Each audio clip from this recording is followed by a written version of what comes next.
We ready to go now? Well, I got it for him on Fifth Street. Althea.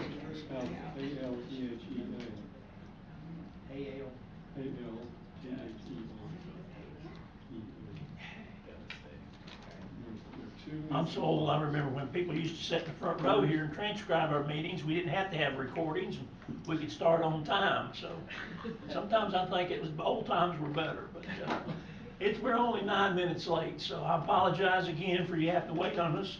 And as always, we start our meetings with the Pledge of Allegiance and a prayer. Our Pledge of Allegiance today will be led by Sean Utt and Reverend Alan, let me get your name correctly, Alan Gray of the Royal Oak Presbyterian Church will lead us in invocation afterwards. I pledge allegiance to the flag of the United States of America and to the republic for which it stands, one nation, under God, indivisible, with liberty and justice for all. I invite you to pray with me. Father God, we give thanks for the beauty of this day, for the joy, Lord, of the gift of life, something that we did not deserve, but you gave it to us freely. And so we pray that we might use this life for your glory, for your purposes, Lord, to spread your good news of the love that you showered on us through your Son, Jesus. And we pray, Lord, that you would empower us to live lives that are not so much directed by self-interest, but by interest in blessing others. Help us to know, Lord, the wisdom of your words, that it's more blessed to give than receive. And we pray, Lord, for this Board of Supervisors meeting tonight. We're thankful, Lord, for our leaders, both locally and in our state and national governments. We're thankful, Lord, for their willingness to step forward in a job that is not easy and that involve hard decisions and prioritizing resources. And so we just pray for wisdom for them tonight, Lord, as they guide and direct the business of Smyth County. We're so thankful for all our citizens, Lord. We pray especially for our young people as they're on school break this summer, Lord. Just direct them into positive endeavors, and we pray your protection over them. We just pray for different things going on in our county right now, Lord, transitions in leadership. We pray for the elections that are upcoming, and I guess it even started with early voting. Just pray that you would direct those elections, make them free and fair, and bless those who are seeking office, Lord, and may you raise up the men and women that you desire to be in those positions. So again, Lord, we just thank you for this time, and we pray that you would redeem it and help us, Lord, to come and be of one mind, Lord, that we would seek the common good and that we would seek to make a better, more beautiful communion with one another and with you in our work together. In Jesus' name we pray. Amen. Amen. Please be seated. We have one of our members working out of town today, so I need a motion, if I could, to allow him to join us electronically. Second. We have a motion and a second. Any discussion? All those in favor signify by saying aye. Aye. Any opposed? All right, Jason, you can join us. Can we hear you? Thank you, Mr. Chairman. All right, thank you. You're going to have to speak up now because I tend to forget you're out there. You can't elbow me from there, so. I'll try. Only speak when we ask you. All right, we have our minutes in the packet. Hopefully everyone got a chance to read through it. I'm going to do these one at a time. The minutes of the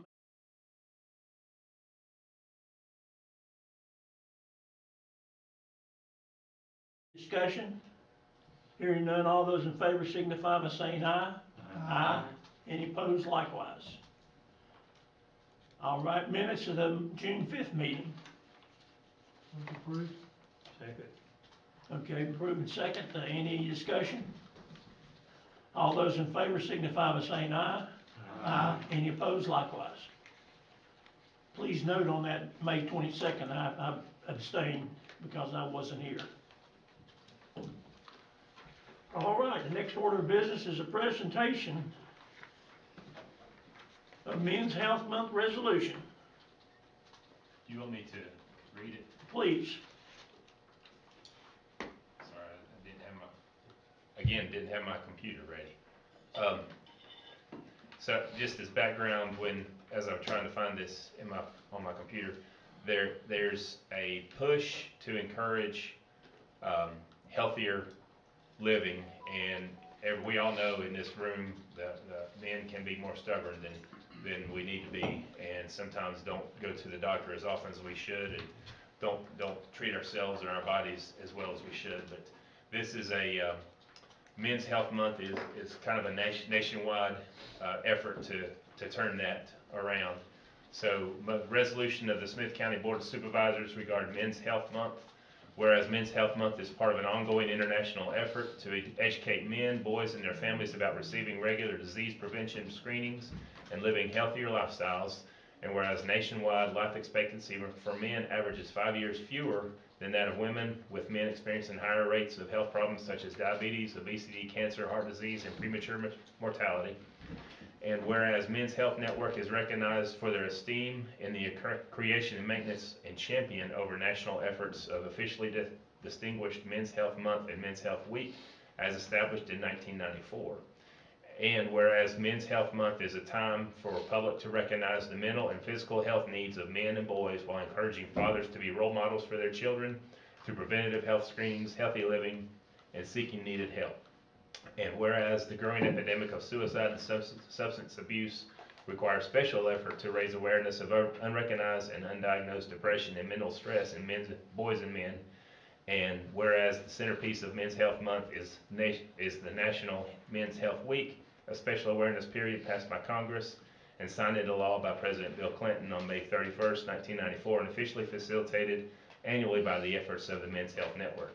Now therefore be it resolved that the Board of Supervisors of Smyth County, Virginia hereby proclaims June 9th through June 15th, 2025 as Men's Health Week in Smyth County, Virginia, adopted this 12th day of June 2025. All right, do we have a motion to approve? Move to adopt it, Mr. Chairman. Second. We have a couple of seconds. Any discussion? Hearing none, all those in favor signify by saying aye. Aye. Any opposed likewise? Motion carried unanimously. Financial status, Ms. Richardson. Ms. Richardson is not going to be here tonight. She had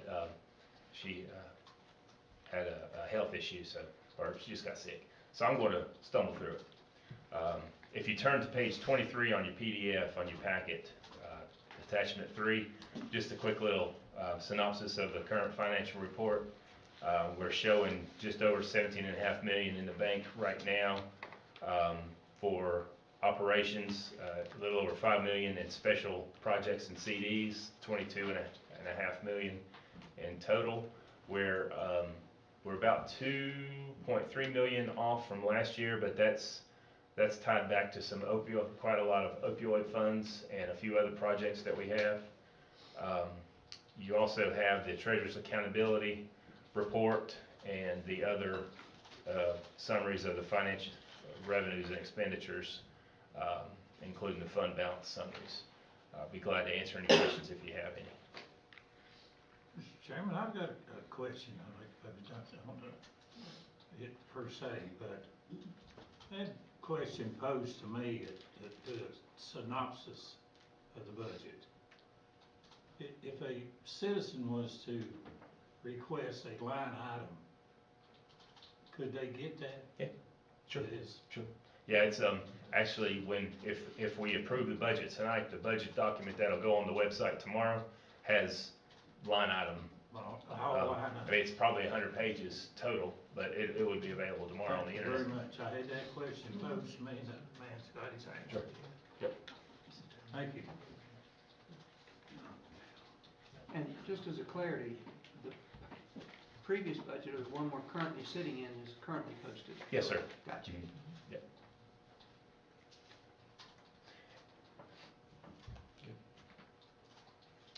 And supposedly we're gonna change accounting systems when? So Edmund's process will begin late September, early October. We're gonna start with HR, with payroll, and I think the accounts payable and the revenue, that stuff is probably more first of the year, sometime throughout this coming fiscal year. This coming fiscal year is gonna be aggravating for our IT folks, but by the end of next year, we'll be sitting pretty.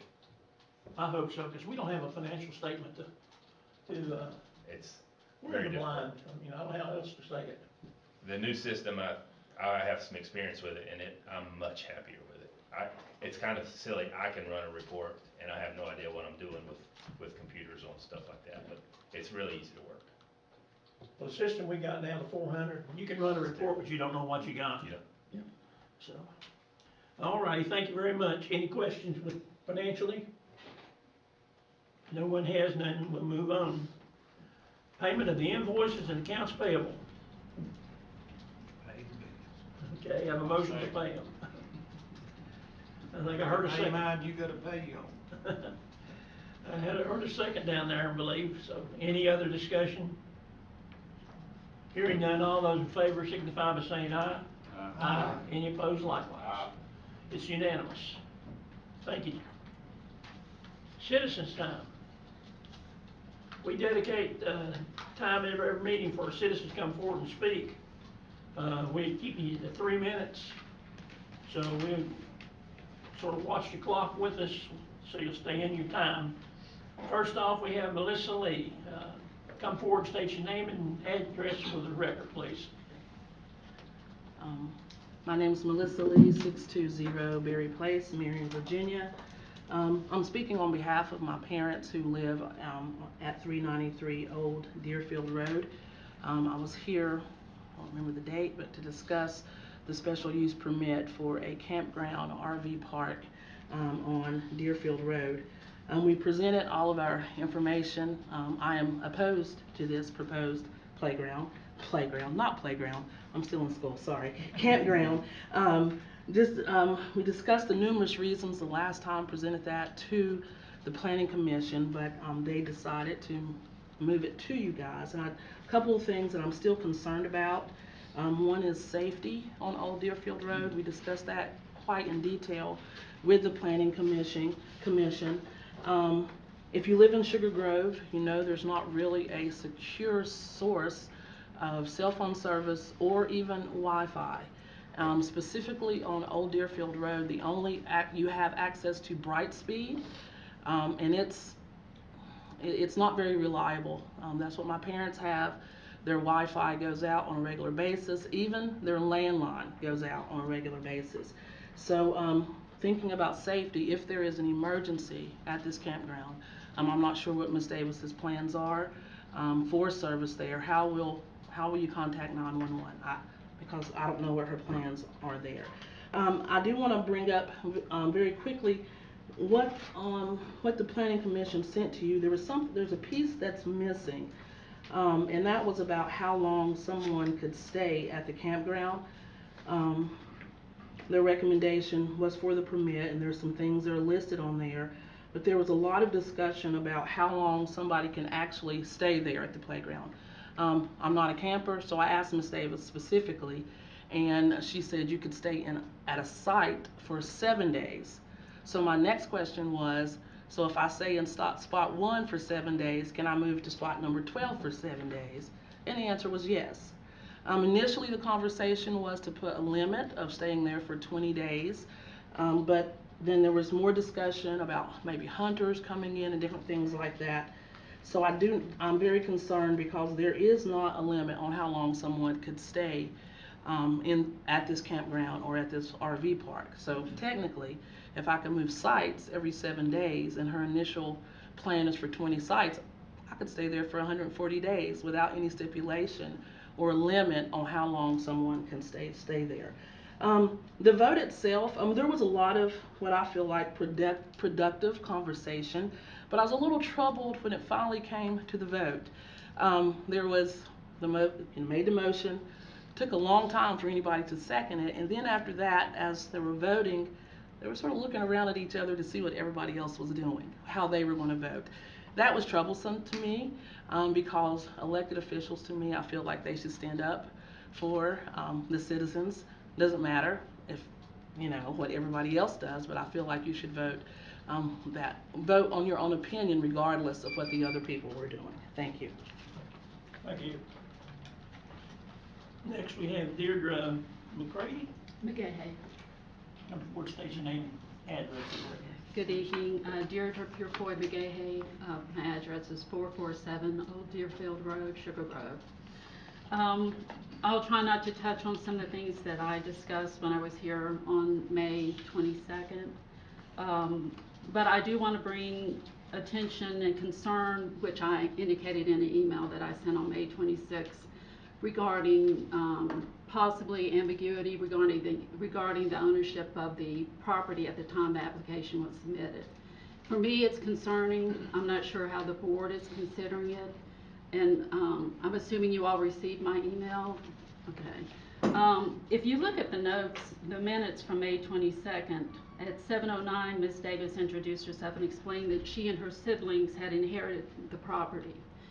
And at the time, later on during the discussion, I asked her if there were any other owners, and she came out and stated 4.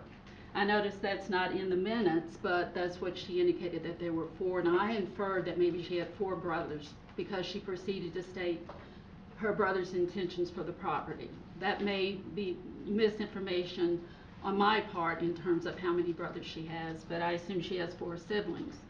So my concern at that time was whether or not this application should have been brought before the board by the planning commission, because there seemed to be some ambiguity regarding the ownership at the time. And even at the time that she submitted the affidavit, the other owners were not listed. So as a resident on Old Deerfield Road, I come to these hearings hoping that there's transparency with these applications. And when there's not, that's concerning for me, because then I wonder if this permit is approved, then what do we have as the residents that things are going to be complied with? There will be transparency for us, and we do have concerns about the impact that this campground is going to have on the quality of life of those of us who live there. There are legitimate concerns regarding the infrastructure.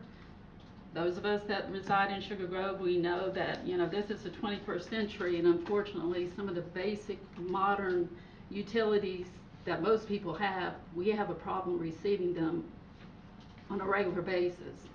And so, to consider the number of people that this park would bring into our small residential area, as my cousin indicated, there's no way for these people to communicate. There's not a cell tower, and how would there be communication to law enforcement or to the volunteer fire department if there were any type of emergencies? And so, in addition to that, as far as the water concerns, I still feel that there's an issue with regard to Rye Valley. Thank you. Thank you.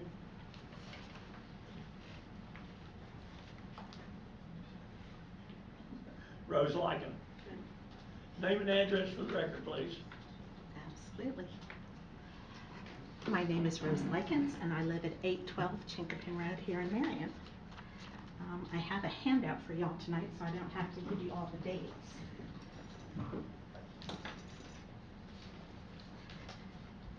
So I'm here to give you the library update.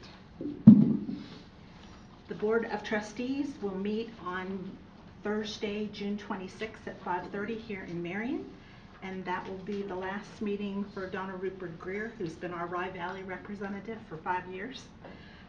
We'll be sorry to see her go. I wanted to tell you about our Makerspace grant. The Wellspring Foundation of Southwest Virginia awarded us $80,000 to finance the equipment for our new Makerspace in Chilhowie. So next Monday we have the first meeting of our advisory committee of citizens to give us input about what they'd like to see there. Obviously we have a plan, but we want to get feedback from the community. I've shared with you our extensive summer reading program for all 3 locations. We are off to a really strong start. We're delighted that we have children and adult programs in all 3 locations. We're bringing back a lot of the favorites like Professor Whizpop, and we had the petting zoo in Chilhowie last week. We have some new additions. We have the tarantula lady in July who will be bringing her 40 tarantulas, and I will not be in the library that day.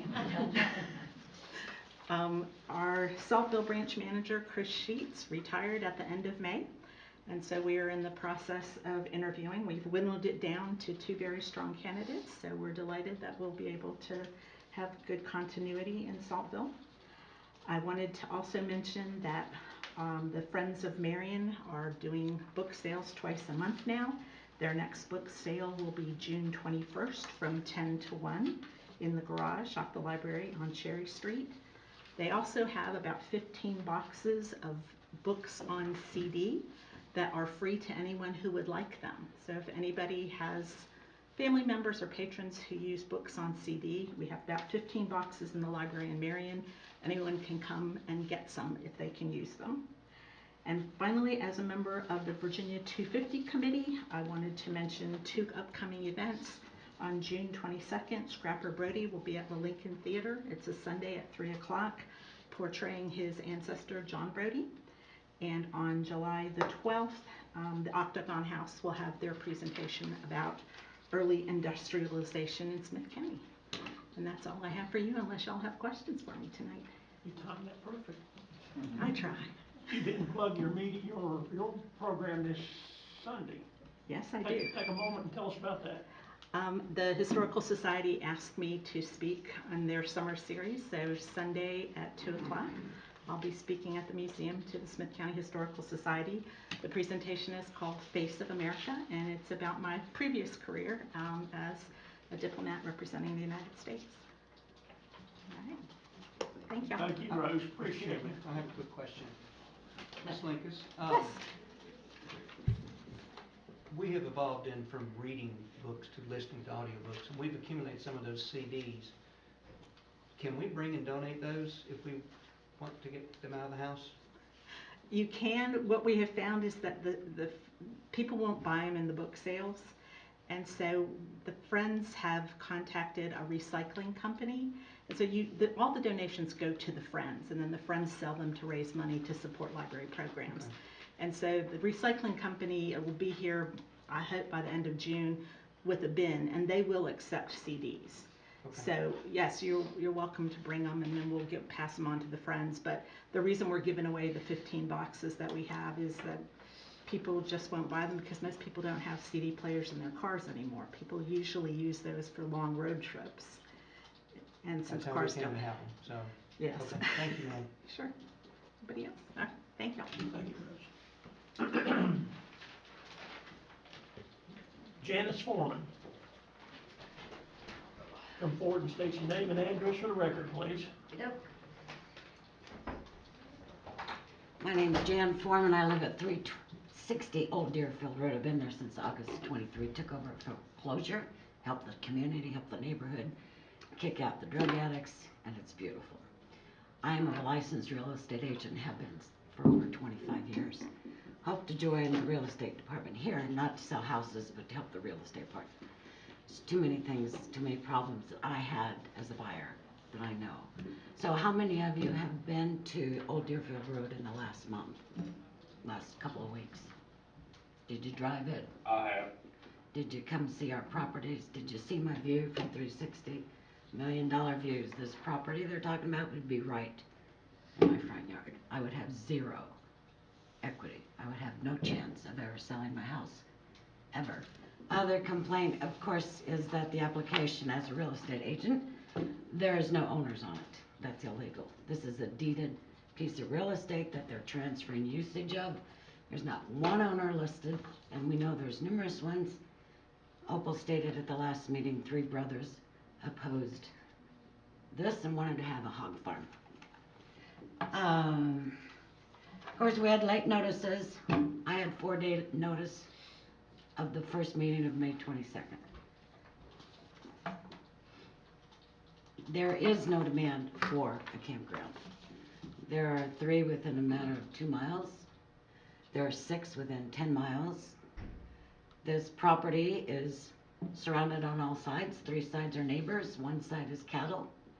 There's nowhere to go. There's no destination. There's no creek. There's no river. There's no lake. There's nothing to do. If somebody was talking about horses, well, now we got problems, because horses go to the bathroom everywhere, and the only place they can go out on for a ride is on the road. There's nowhere else to go. So everything for us is about retaining our community. This would destroy our property values. This would destroy our environment and the whole essence of this getaway. I moved 2,000 miles from Phoenix, Arizona to find a nice, peaceful, quiet place. I was willingly taking over this foreclosure, which was a nightmare for myself and to help the community. I continue to help the community and the neighborhood so that we're proud of it. So as far as I'm concerned, and I've been in real estate, like I said, for 25 years, there are no advantages to type campground. It's going to do nothing for us. Absolutely nothing. It's going to destroy our neighborhood. It's a small, narrow road, dead ends, doesn't go anywhere. You cannot turn with a truck and a trailer onto the road. Thank you. Thank you very much. Anyone else wishing to speak? Yeah, I'll speak. Last night my wife and I saw a movie called Name and address. Charles Wasson, Wasona, Marion, Virginia, 24354. We saw a movie in Abingdon. It was also showing nationwide for 3 days. I caught it on the last day, called American Miracle. And if you ever get a chance to see the movie or check out the YouTube trailer, it's well worth it, particularly for people who are in government.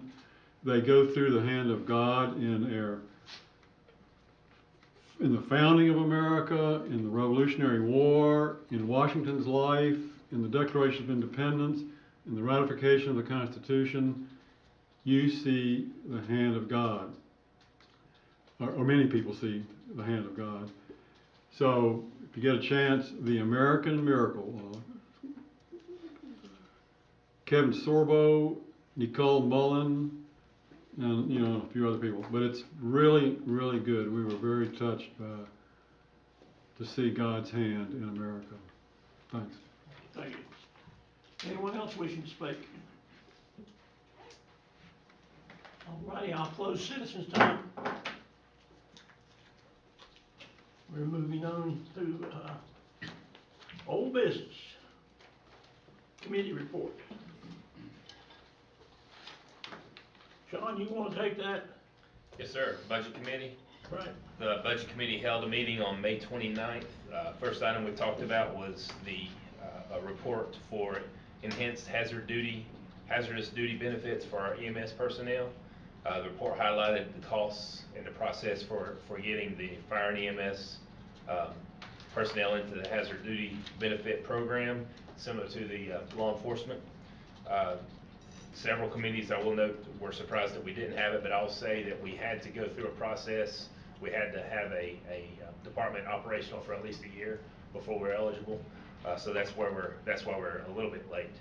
The costs of the plan of the program were roughly $90,000, and I did note that both towns, Chilhowie and Town of Marion, provide these for their EMS employees, and we're paying for it through the EMS agreement anyway for them, and hopefully we'll be able to get it to our employees. Following the following committee recommendation was made. It was Mr. Widener made a motion to forward the enhanced hazardous duty benefits discussion to the full board without a recommendation, and to request staff to prepare a list of pros and cons. Motion was seconded by Mr. Sturgill and unanimously approved.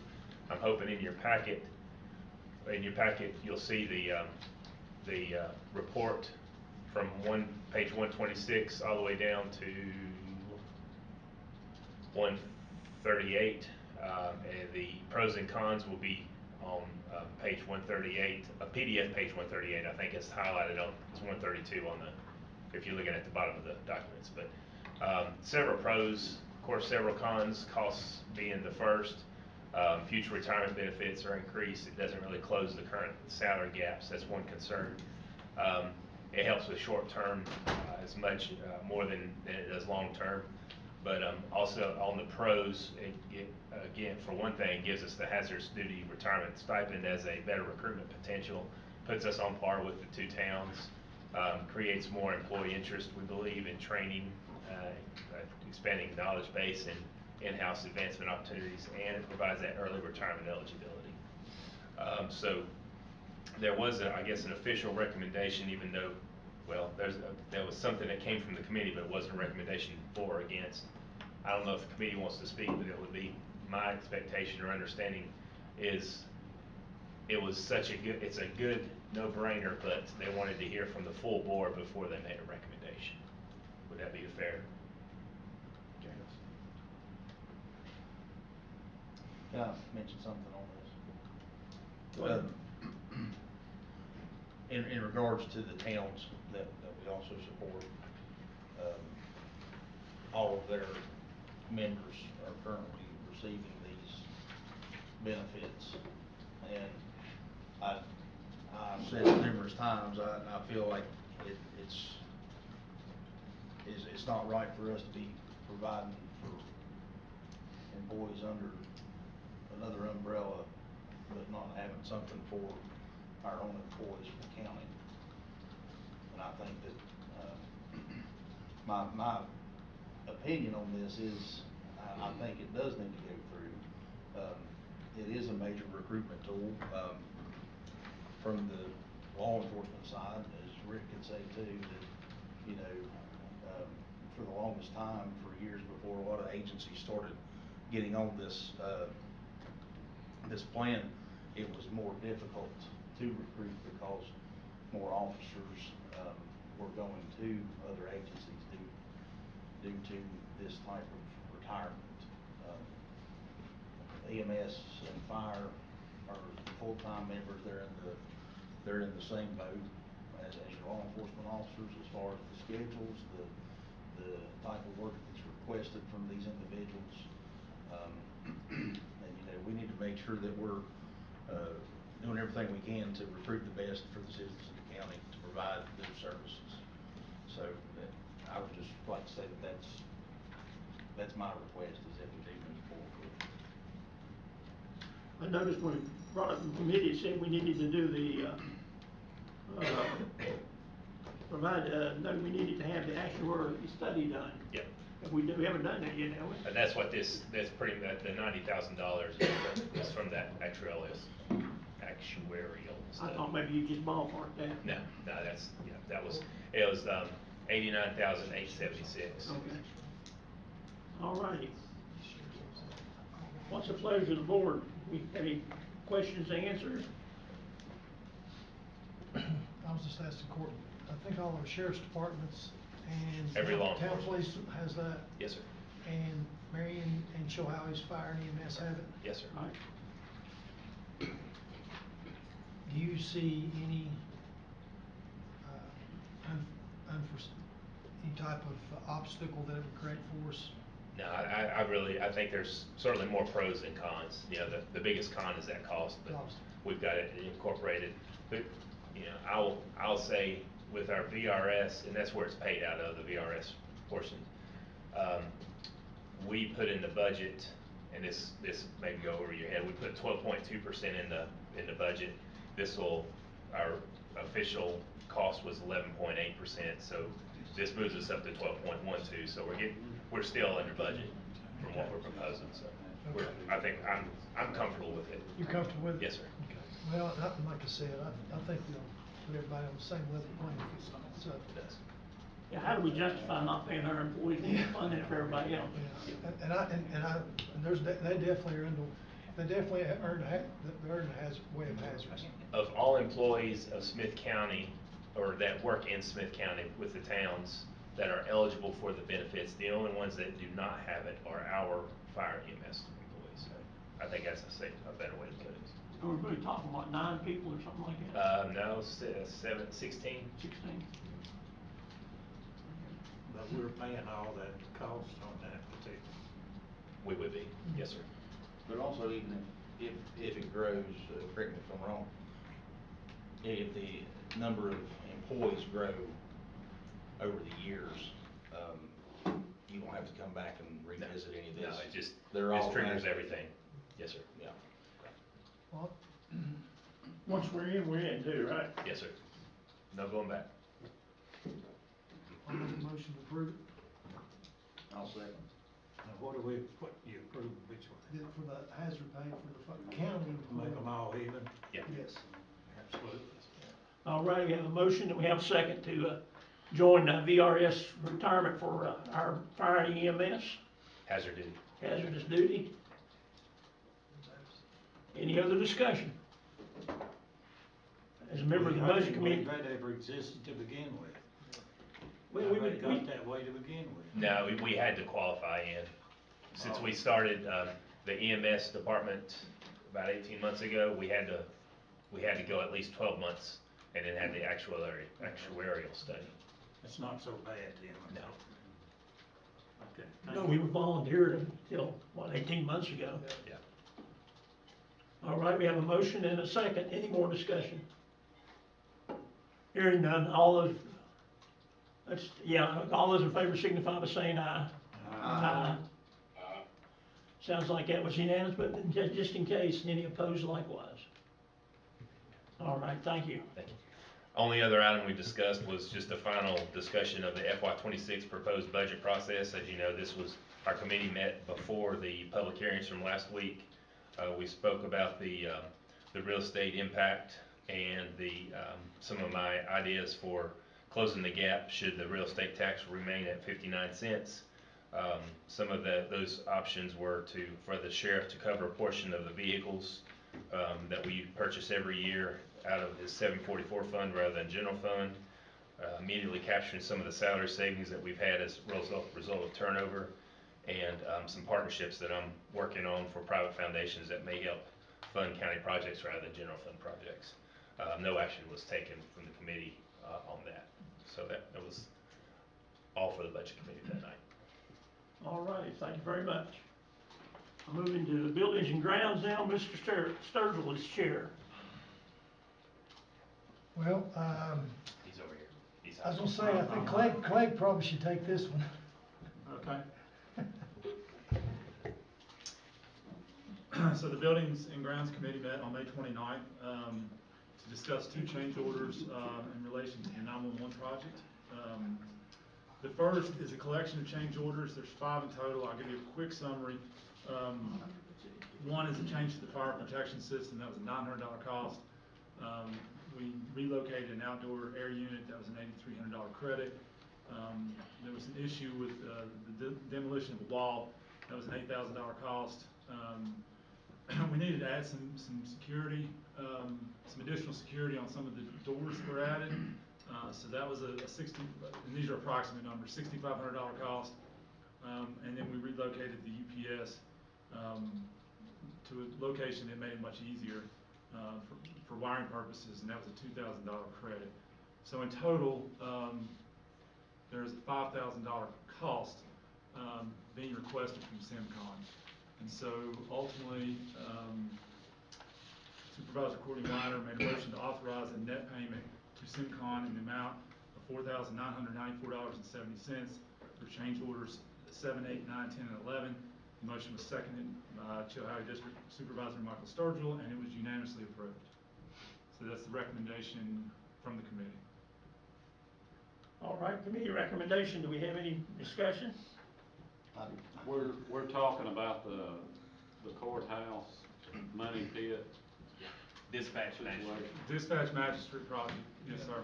Well, I couldn't go without saying it's a money pit, but that's all I'll say.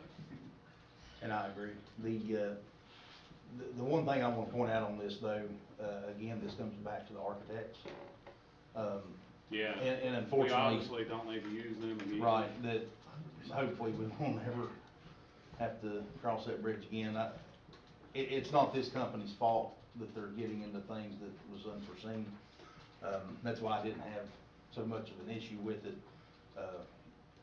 Honestly, I don't care if I ever see a change order again the rest of my life after this last year, but, my opinion on this is that, you know,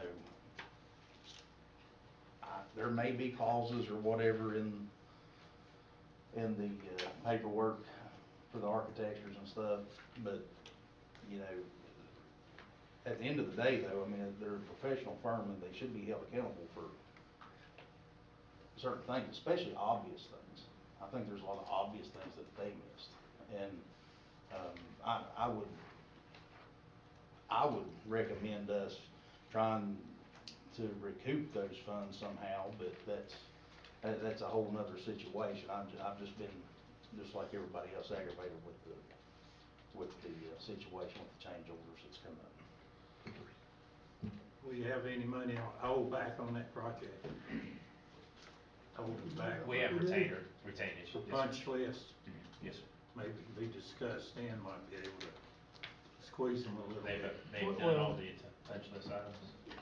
Yes, they've done majority of the punch list items. We still have the automatic transfer switch to install, so we're holding that retainage until the project is ultimately complete.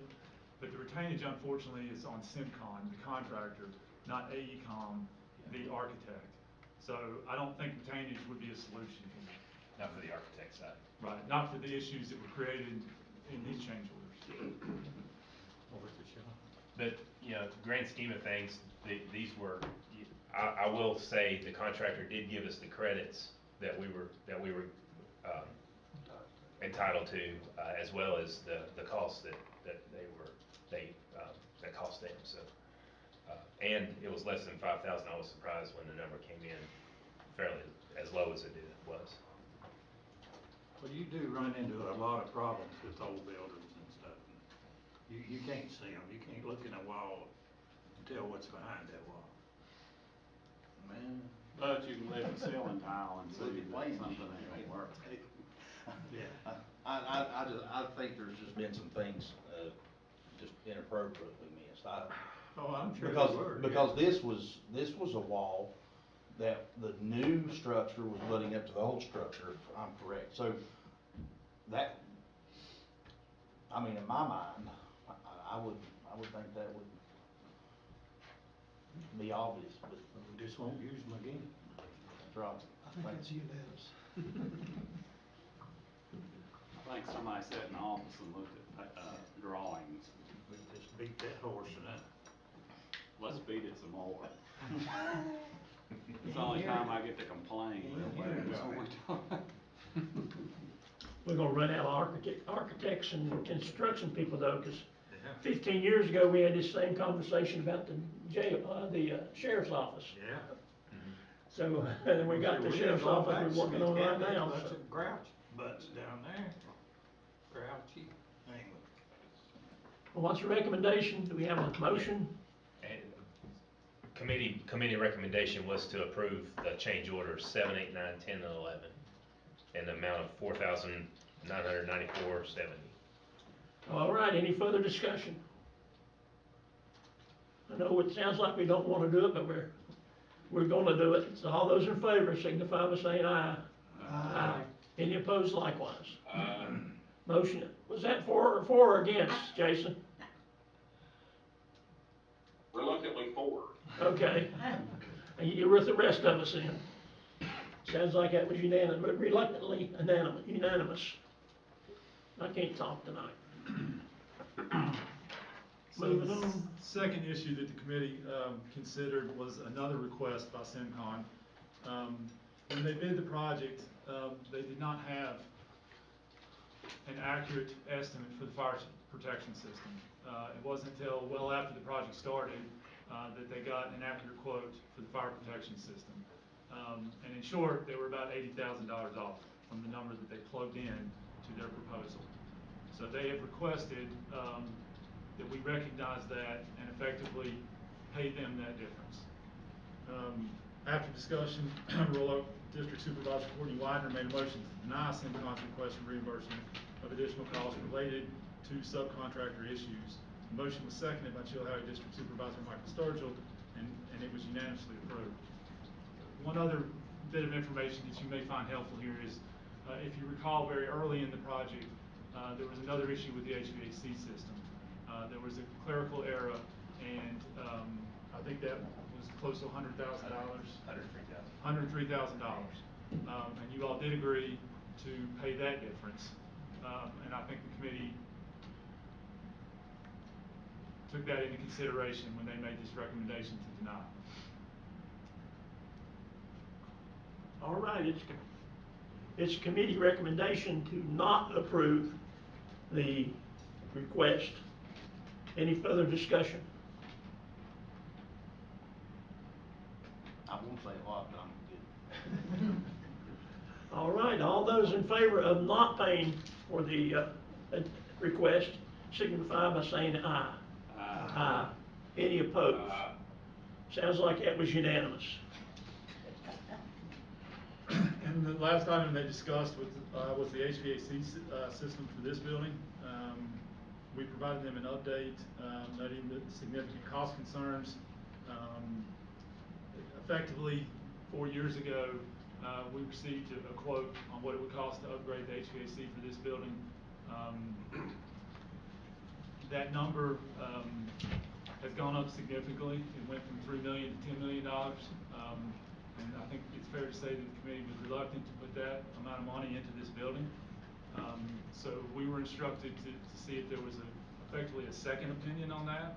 We were able to find another company that gave us an informal quote. It came in at $6 million.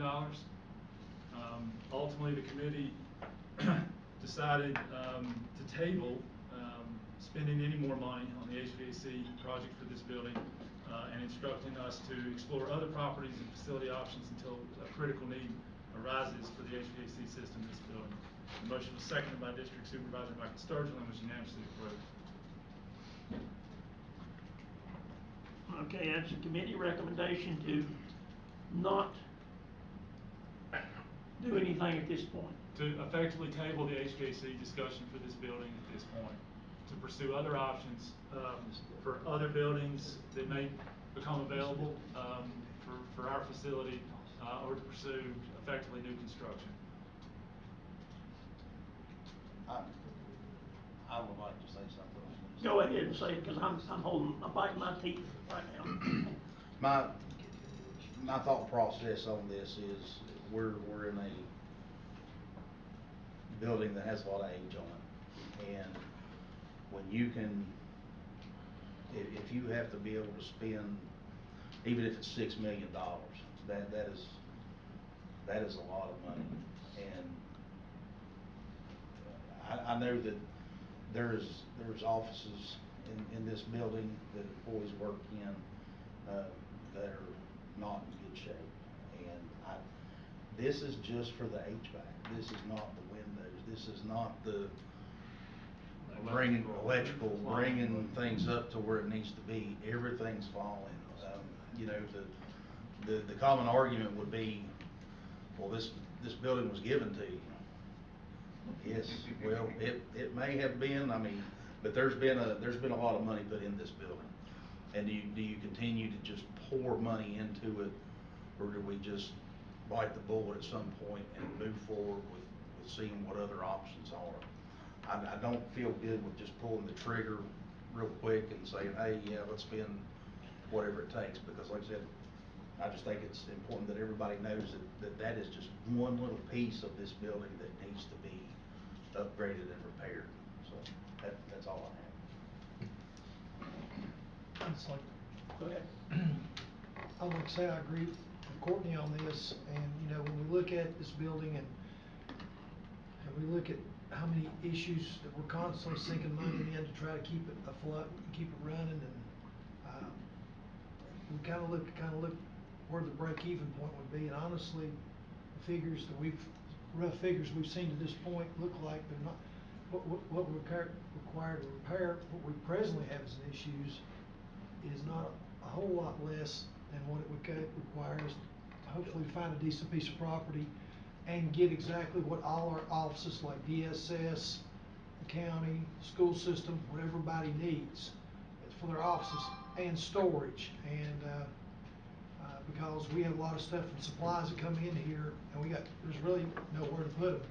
So, with that being said, honestly, an educated guess, I think the break-even point would only be a couple, 3 years beyond where it would go. So, I think in the long run, we probably would save the citizens money, because of all the work that continually has to be done in this building just to keep it going. So, I agree with Courtney on this issue 100%, and hopefully, if we can find us a piece of real estate that would work good for what we need it for here and for those agencies. I've always voted no on this building, so I'll warn you now, I'll vote no on this. Or yes. Yes is no. Okay, I'm not for making improvements. Little history lesson here. 15 years ago, we could have built a building that would have handled our county, our social service, and our sheriff's department for less than $6 million. And that piece of property, when it was developed, would have had enough development around it to have made the payments on the loan. Real estate. I mean, we voted no on that. That was such a mistake, it's ridiculous. But we could take those same plans with updating them a little bit. They would have to be changed, codes have changed. But we could take those same plans, and that property is still available. I think if the right person approach them, we might be able to acquire that. I don't think it'll be a gift this time. I think we'll have to buy it. But I think we need to look into it and put the county, social services, and possibly the school board, if we can get the new superintendent to agree with us. At least that should be our starting point. And I realize, we have heat in this building in the summertime, we have air conditioning in the wintertime, and I realize that's backwards. But it's not worth spending $6 million and then needing to do $2 or $3 million on the windows. Every time you turn around, there's a couple more $1 million. You call the courthouse the money pit, and here's the money pit. Well, furthermore, just to add on what I say, and I'll stop, Roscoe, I promise. The thing I can't get over is, this is not a welcoming building. I mean, this is supposed to be Smyth County, right? And then this is what you see. You walk in a back door and nobody knows where to go. And then you get on the elevator and hope you're going to get to where you're going. Or it works when you need to come back down. Right. So I just think that, yes, there's money associated with this, but we have to invest it in ourselves sometimes to make ourselves better as a whole. And these are services that our citizens are using, and they use them. Some of them use them every day. So I think it's just something we really need to think about moving forward, that this is the right decision, not to, like I said, pull the trigger too fast and make sure that we look at every option available. Let's vote, move on. Roscoe, you want to add to it? Yeah, vote and move on. It's getting cold in here. All righty, I gotta read how this is worded. I'm just joking. We had a motion to table the building project and continue exploring other properties. So, any more discussion? Mr. Collins called for the vote, so. I agree with you. All those in favor of tabling the motion to table it, signify by saying aye. Aye. Any opposed, likewise. Sounds like it was unanimous. We're gonna table this and look at some other options. And that's all the buildings and grounds have. Thank you, Mr. Williams. That's all. You're trying to spend all kind of money. Thought that was enough. Budget documents. We have an ordinance setting for the water and sewer utility rates for fiscal year 26. I'll just say that you have in your packet, this is for the proposed 9% across the board increase on usage fees. Usage rates. Any discussion? Yes. Is this gonna bring us up to where we're gonna be breaking even on this? on the water. and This, sewer line. this will get us very close with the debt restructuring, but we will not be breaking even until, I wanna say year 3 was the Davenport projections. So we're gonna have to be I've tight. done some talking around, the last couple of days. People around us are getting $3,000 for the same thing that we're getting $800 for, and it's costing us $1,100. That's We're before going we in the even hole, send anybody. every one of them that we're losing. That's for the connection fees and that, Yeah. before we even send it the first person out. Yeah, well, we wanna get that to where we're breaking even, Can I say something, Ross? just briefly. I just wanna make sure that everybody understood on this, that, the people who pay for the services, whether it be county water, town water, or you may even be on a well, the importance to understand with this is, if I'm receiving this service, I don't think everybody else should have to pay if they're paying into some other. So if it's not supporting itself and you're having to pull from other funds, the general fund, then other people are helping you pay for your water, and the people who's paying for their own water is not getting any help paying for theirs. So that's why it's so important that we get these rates up. It may seem extreme, but it's only the right thing to do. So, and I don't think there's been a whole lot of opposition to it anyway, so.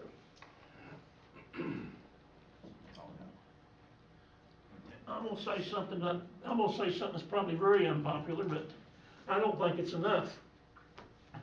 Our water lines that we have, and I'm not talking sewer lines, I'm talking water. Our lines we have in the ground right now, some of them are getting, the ones in front of my house went in the ground in 1969. Those lines are already starting to have problems.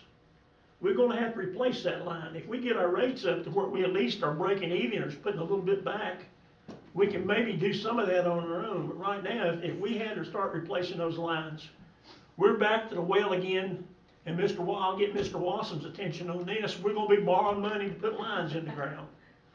And I just don't think it's fiscal responsible of us to just continue to work toward that, where we're gonna have to borrow the money. If we could at least put something back to know we're gonna have to do it. And the government does not loan money, as a general rule, for replacement lines, unless you can justify it as being new for some reason. There may be a few out there now. They'll loan it, but they won't give any grant funds. Right. So, I just think, heaven forbid, I'm on the water, so I'd rather pay a few dollars more a month and not have all of a sudden, 4 years from now, have a $30 a month increase. I'm not for that. Put me in the hot water and bring it, now put me in the cold water and bring it to boil instead of all at one time. I don't know, I understand we all have only so much income, but somewhere along the line it's gotta be paid for. And I'd rather pay for it a little bit now as we go than have to all of a sudden pay for what we did 3-4 years ago. Sort of like, we're talking about this building here. If we'd went ahead and done what we should have done 15 years ago, we'd be sitting in a good building, good for another 35 or 40 years, and our debt would have been paid off. But we said no, and now look what we're looking at. Just so we're clear, we wasn't here. Well, we weren't. I was. Roscoe was. He wouldn't go 17, he had to go 16. No, he's absolutely right. But he was just one vote. Roscoe was just one vote. And that's my sermon for today. I'll hush up I now. about got stowed in jail for not voting for the courthouse. Contempt of court. So, but anyway. Mr. Chairman, I have a quick question. Go right ahead. You mentioned the water supply lines. Do we have a map or any idea of how many linear feet we have in the ground and their respective ages of said sections? Yeah. And project out over the next few years a potential roll-off of the old piping with the retrofitting of new piping? So about 4 years ago, 3.5, 4 years ago, we did a water study that looked at every pipe in the ground in Smyth County, including the towns, Rye Valley, Thomas Bridge, and came up with a list of projects, probably could go 20 years, of projects that need to happen. So we have that, we just, you know, we need to get to where the rates are paying for the operations before we pay for additional debt, or you know, grant funds aren't gonna pay 100% of projects. So we have to be able to pay for the debt before we can go out for it. So, But we do have an idea of where the priorities are. so in essence, we're kind of sitting on a ticking time bomb of something that's gonna explode. So back to Chairman, comments, is this enough? What would it take to get us closer, and how much pain would it be to do that at a quicker timeline? Yeah. So I believe, correct me if I'm wrong, Mr. Atkins, but I believe the water needed 14% and the sewer was like 43%. The sewer really is the one that's hurting. But you know, to raise rates 43% just doesn't make sense to the common user, because that's just, I mean, it's almost, it's a huge jump. That's what would need to happen in order for us to be able to pay our bills right now. But next year, the budget that's being proposed, probably, I want to say maybe $230,000 transfer from general fund to the utility funds. Most of it going to the sewer. Water is getting really a lot closer to paying for itself. But we also, this coming year, are breaking those two funds up. The auditors have been giving us a hard time for the last couple of years because we're required, we've had water and sewer together, because for the longest time we only had water. We didn't have sewer projects or sewer customers until 10 years ago. So this coming year, we're actually breaking those up, so I can tell you at the end of next year how much in the whole sewer is versus how much in the whole water is. Right now, it's just all of them together, one big chunk.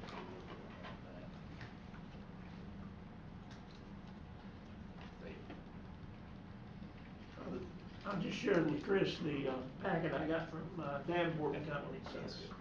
So from what I'm looking at here is currently in 2025, the sewer's at $47.22. And in 2030, it's projecting up to $64. So a $20 plus increase across 5 years. I feel like it should, heaven forbid, it needs to be more current than down the road. That's what I'm saying. And just to give you an idea of those projects, Dr. Ratliff, $108 million of projects, and these are estimates from 2023. So $130 million today probably, construction costs. So yeah, there's a lot of needs. I think one thing that we're facing is a lot of deferred maintenance, whether it's buildings like this or the utilities out in the ground. I'll make one final statement. You can only keep expenses so low if you want to continue to offer the services. Once you get to a certain point, you either do away with the service or you raise your rates. And I just think we need to do a little more of a rate increase now. Maybe over the 5 years it might be the same amount, but we'd have more in the bank before we get to that 5th year. We'd have some money there to pay some. Will the connection fee raise going to help? That's going to help a little bit. Would it, I mean, would it serve, if we can, I don't know, but would it serve to table this to look at that further, or do we need to go beyond 9%, we basically have to hit the reset button on the process and do public hearings and then that whole process. Yeah, we need to can reassess go with that. what we set in motion and then revisit it next calendar year with intent to. Well, we don't have to wait the calendar year. We can put this in motion and do our budget. And we can turn around in August and have a public hearing and talk about it again. And maybe leave it like we've got it, or maybe change it. Do we have a estimate of what percentage of the sewer lines are at potentially a critical failure point? I think the two neighborhoods are Route 16 going up Staley Creek and the area just out on White Top Road out of Chilhowie and Schuler Hollow. Those are probably the two oldest and the most troublesome. So you mentioned Staley Creek, is that a system running in the bed of the river? So Right alongside it, and some crossings and through it, and yeah. So a failure at that segment of line potentially could contaminate Sure. downstream water. Yes, sir. Same issue in Schuler Hollow, it's just a smaller stream. So that, thinking out loud for a minute, that would the Staley Creek would probably be number one. And yes, sir.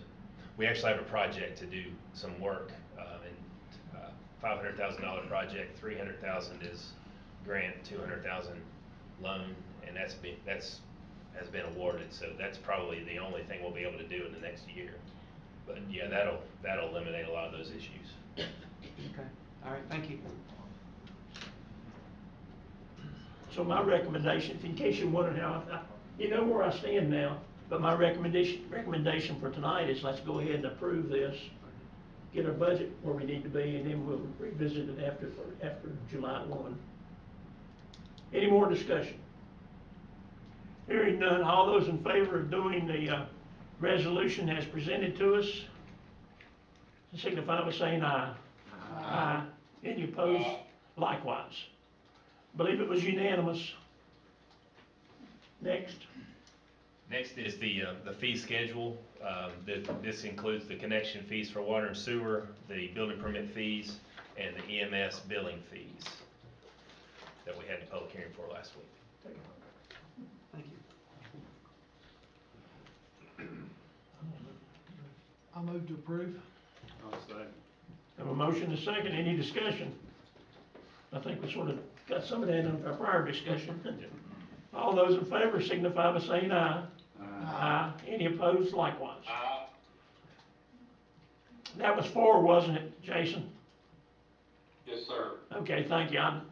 The system delays just a little bit and I'm too fast. I apologize. That motion carried unanimously. Being slow. All right. Next item is the resolution for setting tax rates. In your packet, you'll note that there was a highlighted area of that resolution where we didn't have the PPTRA calculation from Commissioner Revenue's office. They're still going through an audit with DMV. So in your orange, in the handouts, the orange tab is a revised resolution that sets all the tax rates. Real estate at 59 cents basically remains, all tax rates remain as they are currently. Real estate 59 cents, personal property $2.30, airplanes $1.40, machinery and tools $1.55, and merchants capital at 40 cents.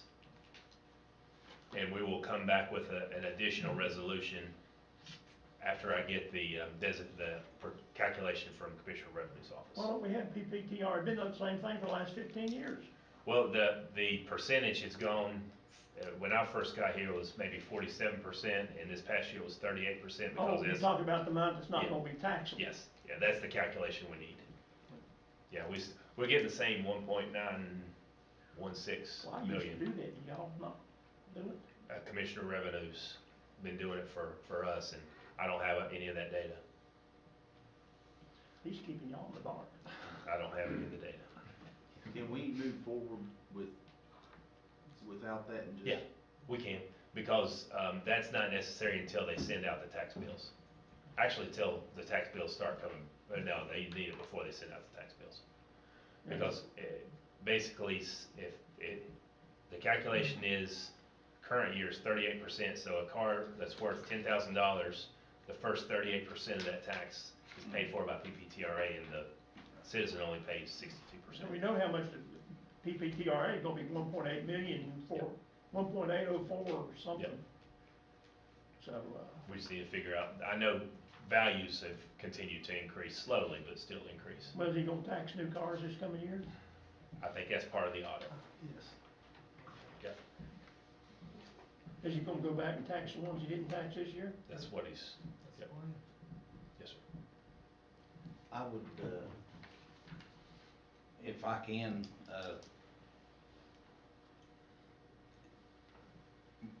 that's not in the form of a motion, you need a motion, right? Yes, sir.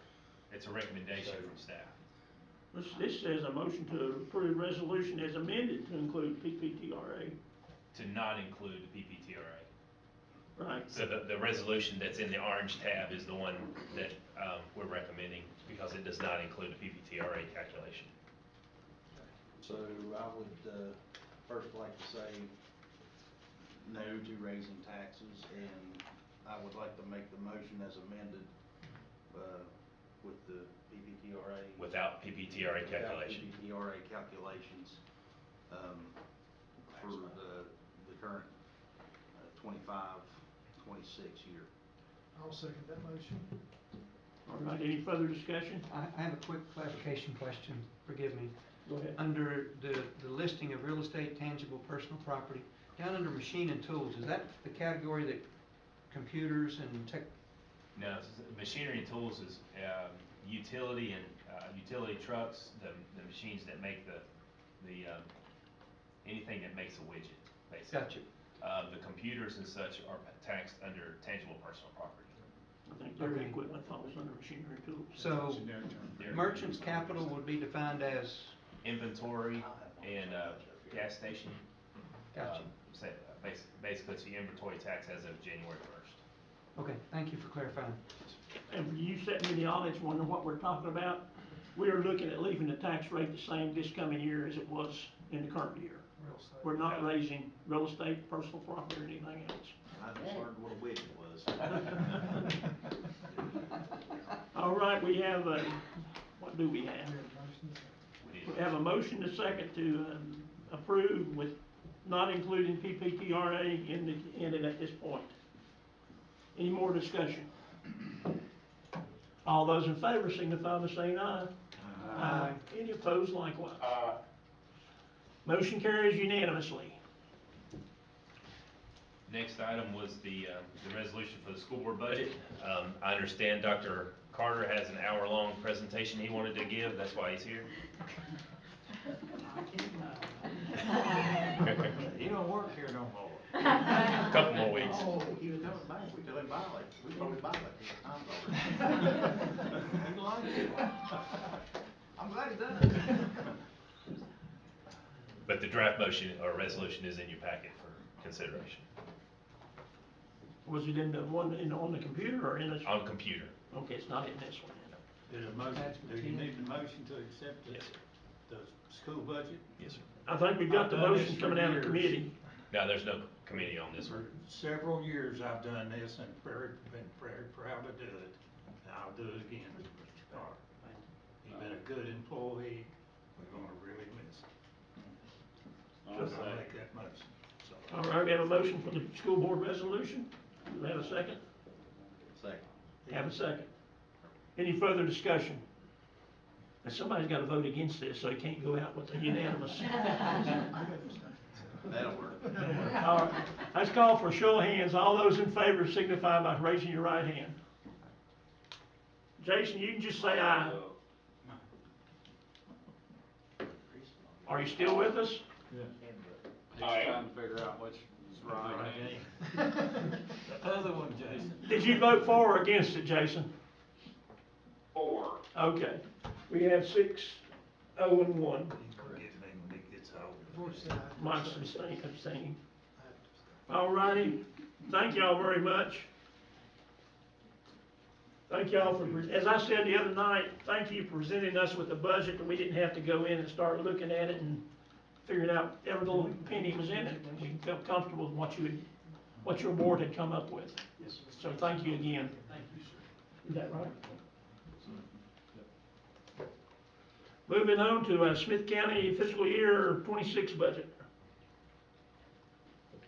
I'll just throw out that it does not include the real estate tax. As we talked about, some of the cuts that I had to make were largely due to capital and some savings in salaries that we recaptured. We were hoping every budget you try and have a little bit of buffer just for annual unforeseen expenses. This budget does not. I did add a little bit to a contingency fund just in case, but, we do have a balanced budget for your consideration that does not include a real estate tax increase. Couple of clarifications just came. Based on county employees, how much of a raise are we figuring right now? County employees, 3% across the board. We also have the one-time bonus that'll come as part of the July payroll. Is that gonna be July or Christmas? July. Well, the state codes, the state budget is requiring comp board for July. Oh, okay. So we're just going to do the county employees July also. Let them know that that's, if they want it for Christmas, they better put it in the bank. Put it in the bank. Yeah. I know, 10 years ago, we were told we couldn't do bonuses at all, so, Now the state requirement. yeah. Yeah. All righty, any further discussion? You've all had a chance to look at it. We've had, at least I had a paper copy to tire through. Hopefully everybody had a chance to look at it. Hearing no questions, all those in favor of the budget signify by saying aye. Aye. Any opposed? Any opposed likewise? Sounds like we've passed a unanimous budget this time.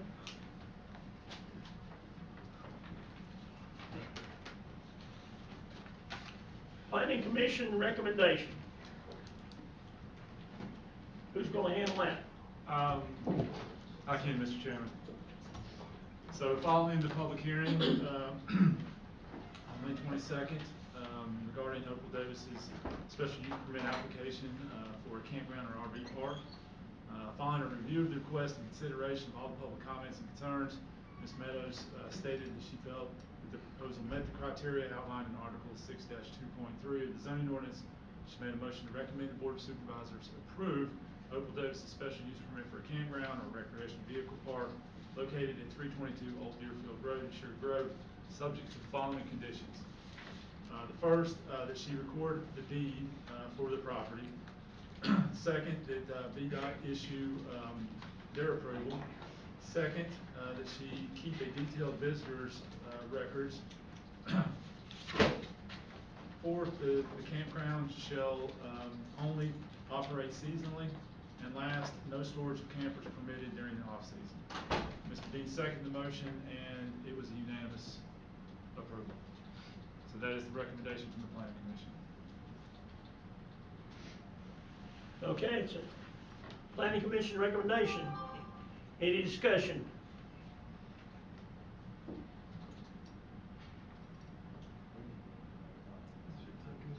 Okay. I think so. Can I just ask Mr. Farthing's opinion on the deed? You can ask, unless I'll answer, but. Okay. I would just like to get an opinion on the deed and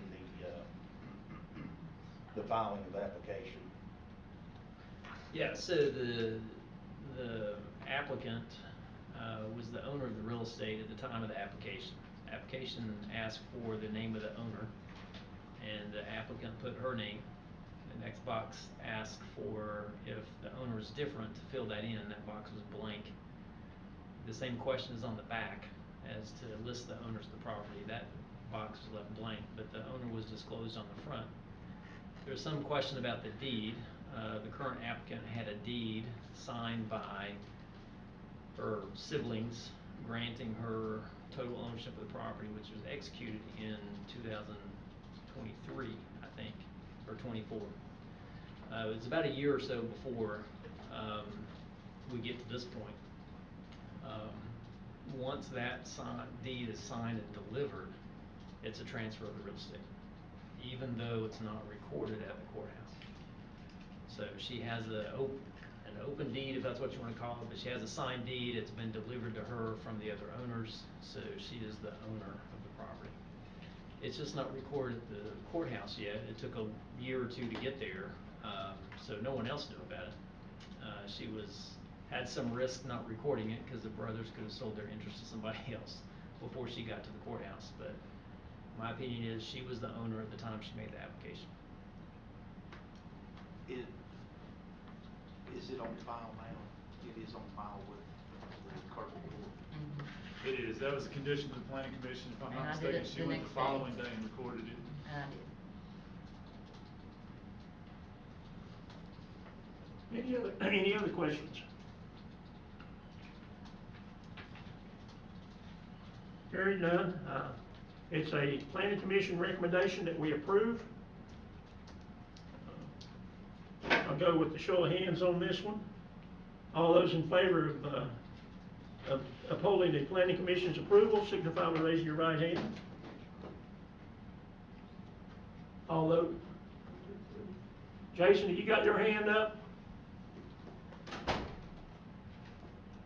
I do. Okay, 1, 2, 3. Rick, are you getting your name? No, I don't think I'm good. Chris? Okay. And I need to abstain, so. 3 to 2. 4 to 2. 4-2-1. 4-2-1. Okay, motion carries.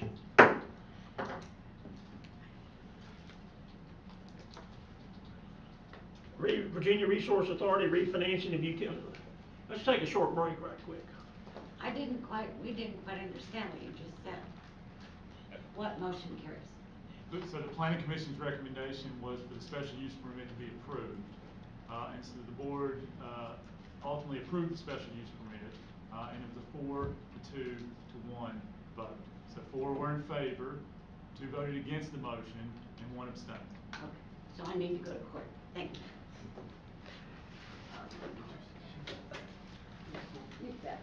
Recess. Yeah, let's take a 5-minute break.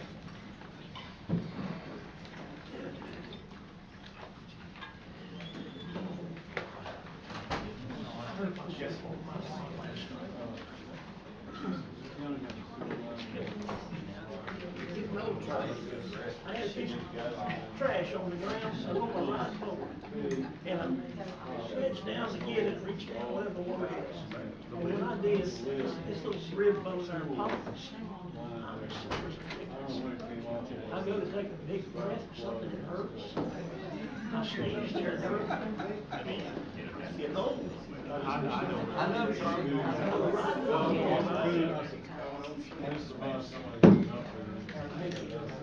Yeah, I need to figure out where well, I would have voted yes if I had to. I've known. I'll figure that out. I've known a very somebody. I'm 2 and 3 balls. It's not uncommon in town to have both water and sewer lines. Because in years past, we didn't have much of a water and sewer department, so the board simply granted permission to have extended lines out. And so we have, it's a hodgepodge situation. But no, I'll take it. Where is the problem? She gave it to me. I'll take it.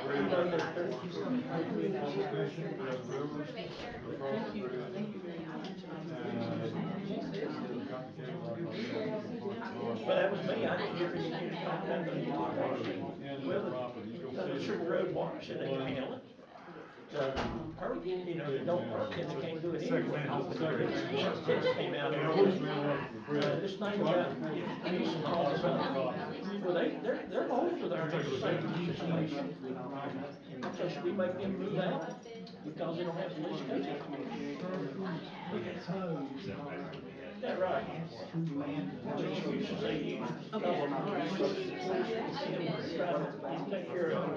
If that's the case, if it's not there, it's still law enforcement. Make them move. Because they have been law enforcement.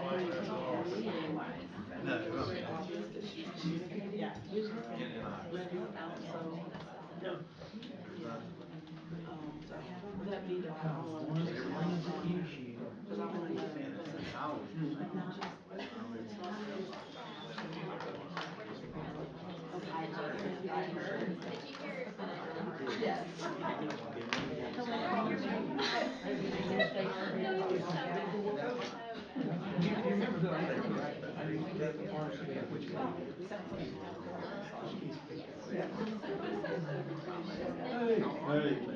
I wrote that man Well, I got them in my house there. I had a chance to. Really good. I was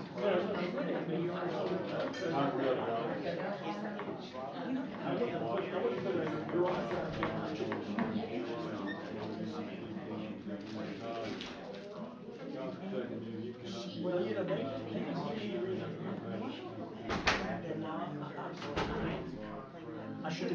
It was really good.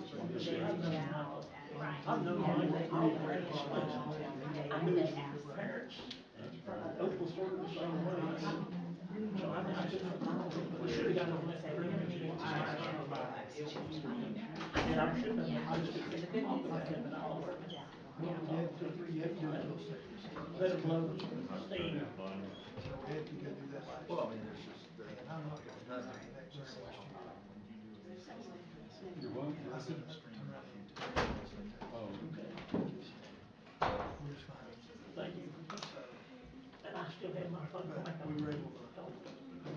I still have my blanket and he told me. A couple of happens if we stop, Because we have to start things a got whole new missed. string. Because this And then cost the problem is, I've hired when you go to post that, you have to post the that ordinance things to ordinance, not one ordinance. Clint, have you listened to the recording on YouTube of the last week's meeting? It's terrible. Terrible. Unintelligible. Is it?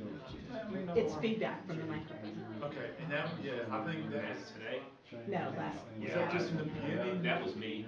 I was logged in and forgot that I had logged in on my laptop. Yeah, it is completely unintelligible. I tried using the closed caption and everything. I stopped figuring it out about 5 minutes before the end. Mom, Dad. Yeah, it was bad. Playtime. We've all done it. Something. I just didn't know if y'all knew. I was like, Yeah, I knew there was a problem. I thought that was the time when we went upstairs. See, you didn't even have to know that. Nobody would have known. Take off like. Nobody would have known. Whole state of Alabama.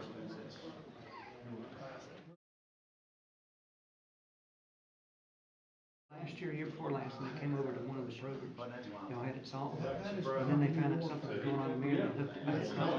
She's in third grade school, fifth grade school. Well, now you have the whole And I was looking at the program. dates, and I'm thinking, okay, well, they wanna go do this, I don't know if they quite line up, you know, but it really like, we're gonna be doing those dates. They really spoke highly, because they're Mary Washington graduates, like you are, so they really enjoyed it. So they're looking forward. Well, and I think this year's lineup is probably the best. I think this year's probably the best. On another whole thing, I saw a website for the volunteers, hardback. Generally, those won't sell. No, I'm not looking to Yeah. sell it, I'm just maybe donate them for the archives. So that's one of the issues, is we're not an archive, we're a project. And so the Historical Society is also in a similar situation. They're a museum, they're not an archive. So we don't really have any place here that is an archive. You know, if Margaret and I should have given you the plan, because Margaret, you know, is a legitimate person, and she wants to make that use. I kind of had to put my Yeah, foot down. so what I had I hear is, you, and I understand all of this. We have a wonderful local history collection. thanks for. I was gonna get you what we printed out. Yeah, we'll show you.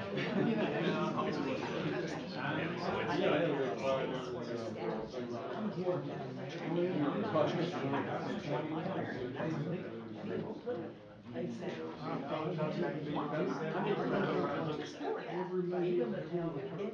it's not cheap. I mean, the closest thing we get is and so we digitize it because so that's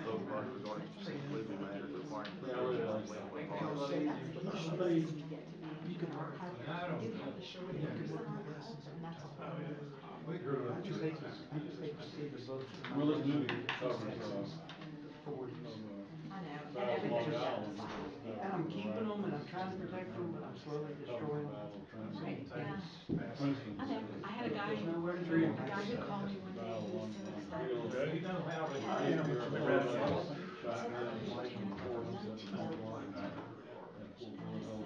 This is all coming from his letter. The museum is good. The engine chief had put it in his car, right? And that's a shame, because It could miss. I get it, that's why I wanted to ask. So now it's more of a. I would say, yeah, it would be if you thought any of them had value in terms of being rare, you know. Some of the time, Kennedy assassination. trying to. So, I mean, you could Bring it bring up to these where group it looks specialists like and from the bring Revolutionary War. their This country's been through a lot over the years. The Civil War. Coming up.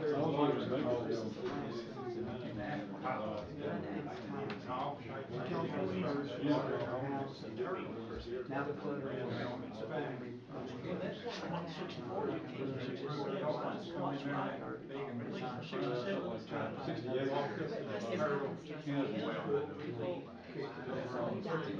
Family comes. And then it starts walking over. So, when I was playing football in college, one spring we went down to,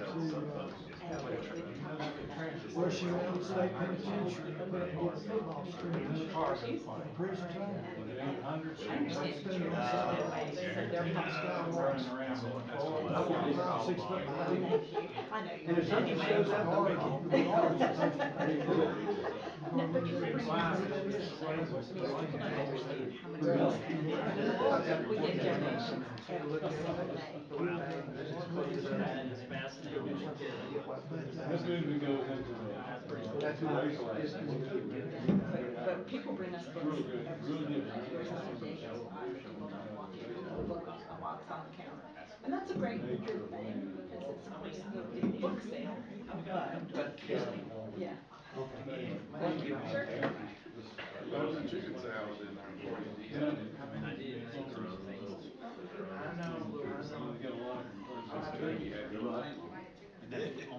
The only thing I've ever, of course, the biggest thing. I just remember when you was on the bus, I apologize. What are you gonna do when y'all start coming? In the water sewer right now. You knew where I stood. Oh, yes, absolutely.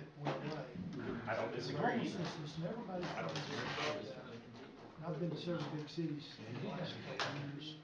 It's just incredible the number of homeless people that they have in the cities. And, you know, and we've kind of been immune to it here up until the last couple of years. So, Well, the town wiped out about 100,000, maybe even more. I think I'll call us back in session, and we're up to the local bond sale and financing agreement. So there's two actions that we need tonight from the board to finalize the refinancing of some of the VRA debt from 2016. And this is all tied back to helping improve the cash flow of the water and sewer department. The first one is the bond sale financing agreement from VRA.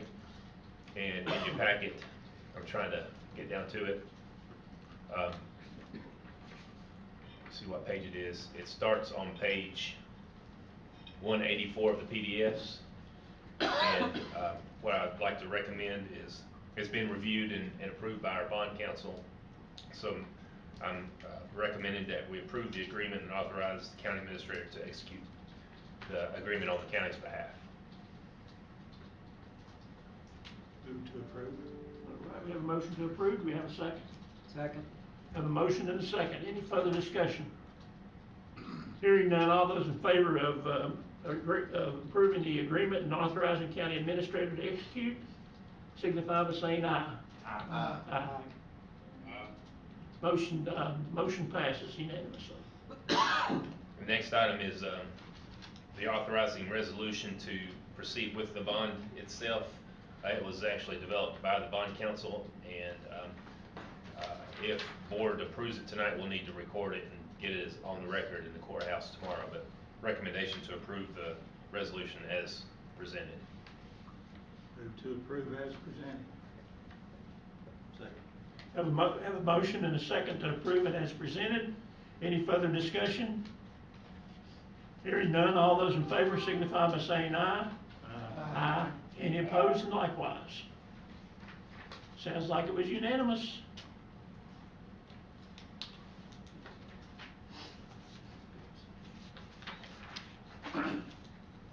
The NRCS Memorandum of Understanding.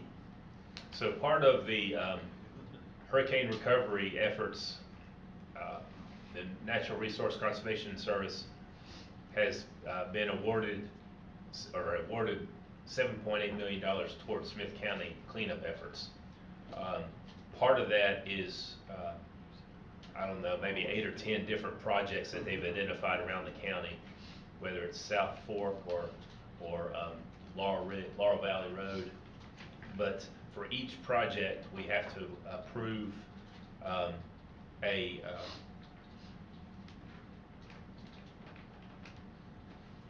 memorandum of understanding, but using the same template. The only differences are going to be the actual costs for each project and where they're located. But those costs will be finalized by NRCS, and I will say normally there's a 5% local match, but that's been waived as part of all Hurricane Helene recovery efforts. So the NRCS is funding 100% of the costs. We'll have to do a lot of the work managing the grant, managing the contractors, but we'll have to we'll be reimbursed for everything. So what I'd like to ask is a motion to approve the template of the statement of work memorandum of understanding for each project, and authorize county administrator to execute the template per project as we get to them. Move to approve. We have a motion to approve. Do we have a second? Second. Have a second. Any further discussion? Hearing none, all those in favor signify by saying aye. Aye. Any opposed? Likewise. Motion carries. Okay. Resolution, next item, the resolution for the Regional Improvement Commission funds. Each year we have to pass a resolution saying where we'll be spending or directing the basically I call it the casino money, the funds we get from the casino revenue sharing. Just in past years, we've always done the same thing. You can put toward education, transportation, or public safety, but in the last several years, we've always focused on public safety because we're trying to build up the EMS department, and I expect that's where we'll do the same. So page 261, last page of the packet, is the draft resolution, just documenting that we'll spend it toward the public safety or education, but likely public safety. Move to approve as presented. Second.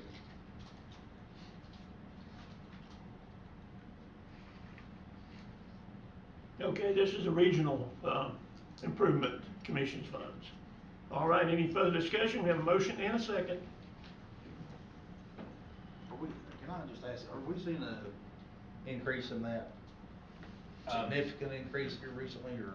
Yes, we don't have the full effect of the we don't have the full effect of the full casino yet, but this past year, or August of 24, we received a check of about $680,000, and they've told us to budget 900 for this coming year. I think we put 850 in just in case, but yeah, it'll be over $1 million next year.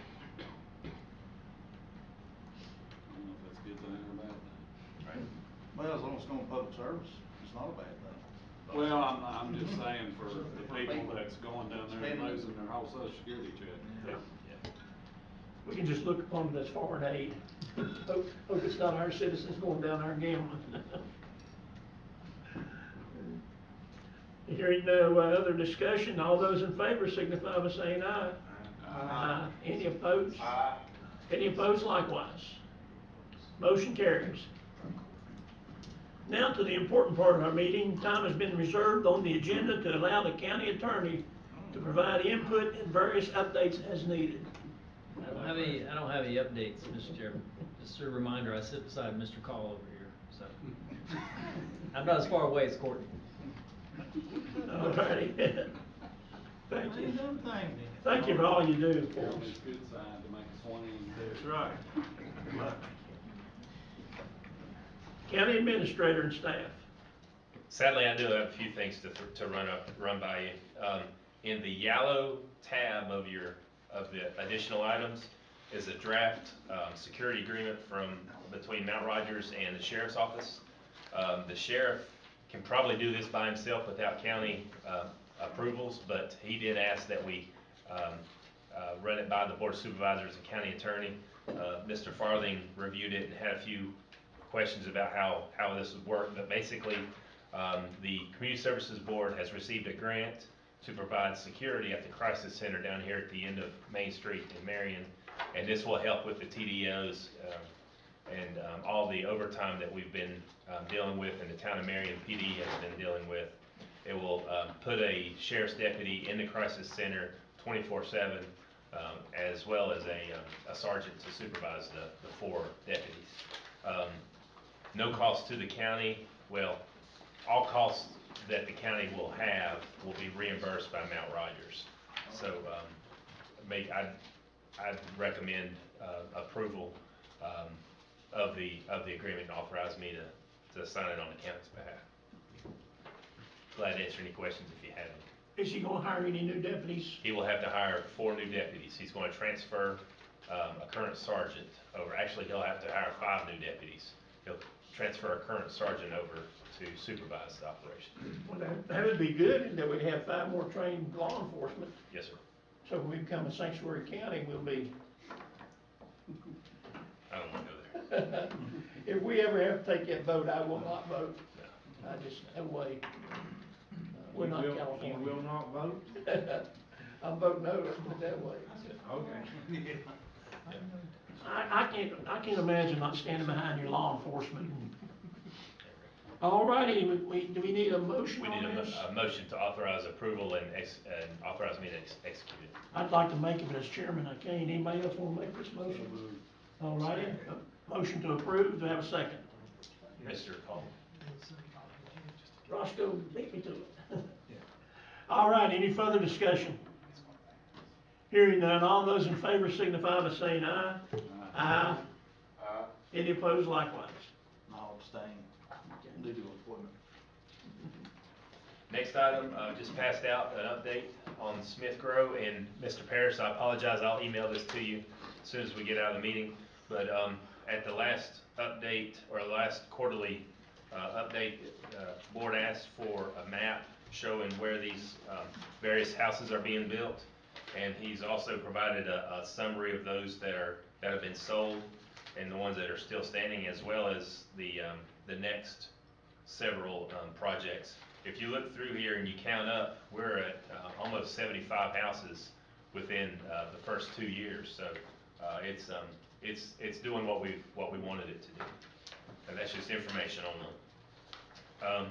We do have, just wanted to remind everybody, there were some appointments that need to be made, probably at the June 26th meeting, but EDA, there's a seat for Saltville and a seat for Rye Valley.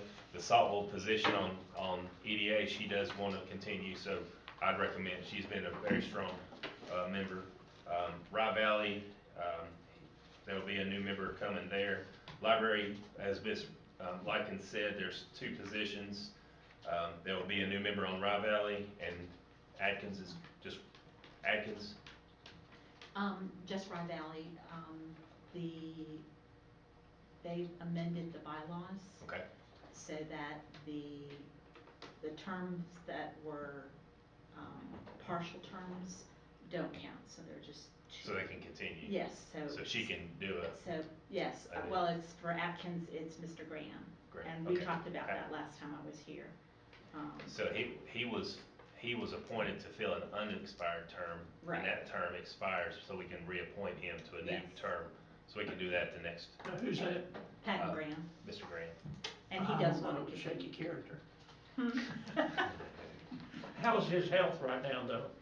He's okay. I've talked to him several times. He missed our last meeting just because he had a cold, but.